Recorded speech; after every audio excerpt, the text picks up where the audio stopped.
What's going on, boys and girls? What's up, world? Austin John Plays here, and it's time for our fourth and final part of every rare encounter in Pokemon Sun and Moon. This is every hard to find, evolve, and SOS encounter Pokemon in the game. This is going to be covering the 4th island, so if you need to check out the other islands, I'm going to leave a link in the description down below.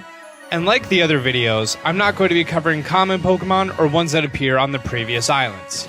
Guys, if you enjoyed this video, be sure to leave a thumbs up. That lets me know to keep on making awesome videos like these for you guys. And with no delay, let's jump right into it. Let's whip out our trusty over-eccentric ghost in our pants, the Rotom Dex. Pony Island has the shortest Pokedex of only 100, of 53 different evolutionary lines. Pony Island is unique in that you'll find the final forms of a bunch of Pokemon that you can't find their first forms of, so to get them, you'll just need to breed them. Let's start in Seafolk Village. In the Huntale ship, speak to the Ace Trainer, and she'll give you an Aerodactyl. I don't know why, she just does. So great. Also, there's a bubbling fishing spot right outside of the Steelix ship. When the water is bubbling, you have a 10% chance to catch Delmise. When the water's not bubbling, it's reduced down to 1%. Here in the bubbling water, you can also come across a Wailmer, and Wailmer has a chance to SOS call for a Wailord. Let's make our way to Exeggutor Island. During the storyline, of course, you found the one Alolan Exeggutor that's going to attack Lily, but in the grass, you'll be able to find wild Exeggcutes and a 20% chance at wild Alolan Exeggutors. Here's also your first chance to encounter Gastrodon, and Gastrodon has a 10% encounter rate. He's found in other islands, but they're all 10% as well. While on Exeggutor Island, if it's raining, any of the wild Pokemon here have a chance to call in a Castform or a Sliggoo into battle. Now let's make our way to the Pony Wilds. Here's gonna be your first chance to encounter a wild Granbull at 20%. To get a Snubbull, you're gonna have to breed that Granbull. And in the water here, while surfing, there's a 5% encounter rate for Lapras. It's a pretty horrible encounter rate, but this is the only place to find it. Here, you're also going to be able to encounter Lumineon at 25%. While fishing at the bubbling spots is going to be your only chance to catch a wild Relicanth at 10%. If the water's not bubbling, back down to 1%.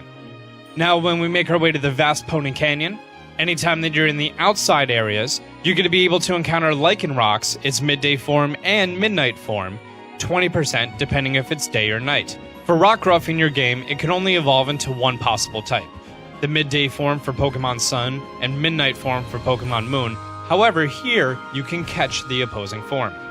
This is also a 5% encounter rate for Jangmo-o here, and Jangmo-o has a chance to call in a Hakamo-o or a Como-o into battle. This entire evolutionary line is the only place that you can find the Razor Claw, which is what you need for Sneasel to evolve. Here's also where you can find a Carblink. Carblink is going to be level 41 through 44, and he has a chance to call in a Sableye into battle. Let's make our way on out to the Ponybreaker Coast. Here's going to be the only place that you have a chance to catch a Sharkpedo. Sharkpedo has a 10% encounter rate at bubbling fishing spots, which is usually this bottom right-hand corner. Just past here is going to be your Island Guardian, Tapu Fini. He's level 60. He might be the hardest Guardian to catch, because he can replenish his health with Aqua Ring. So, best of luck with him.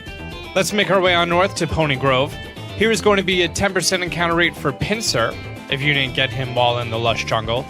You could also have a 10% encounter rate to find Rolu. Now, Rolu has a chance to SOS encounter a Lucario or a Chansey into battle. Since catching a Rolu at level 52 through 55 is going to be kind of a pain to bring his affection up, you may want to wait till you SOS encounter a Lucario. Let's make our way to Pony Plains, which here in the regular grass, you're not going to find any Pokemon that we haven't seen before. However, the rustling trees have a 20% chance for having an Emolga in them, and the rustling bushes have a 30% chance for having a Scyther. Over in the Pony Meadow, of course, we have a 20% encounter rate for our Oricorio of this island, the Sensu. And even further in Resolution Cave, you're only going to find Golbats and Dugtrios in this cave. However, Golbat has a chance to call a Crobat into battle, and that's pretty cool. And the last location for us is going to be the Pony Gauntlet. Here we have a 5% encounter rate for Wild Bewares. Also, fishing at the bubbling spot has a 10% encounter rate for Dratini, who could call on a Dratini, a Dragonair, or a Dragonite into battle. So at the end of the game, you have a chance to catch a level 10 Dragonite. That's pretty cool. Let's review the decks for any stragglers. To evolve Scyther into Scissor and a couple other Pokemon, you're going to need for them to hold items, which if you don't have a second copy of the game or a friend who is playing, a very, very popular strategy is to leave your Scyther holding the metal coat in the GTS and hope that someone trades it for a Scissor, which they usually will. And I didn't really have any stragglers this time. So great. Guys, that is now our fourth and final part of how to catch every rare Pokemon in Sun and Moon. If there's a Pokemon that you still haven't been able to find throughout all 4 of these videos, leave a comment down below. I'll be happy to answer it. Until next time, Austin John out.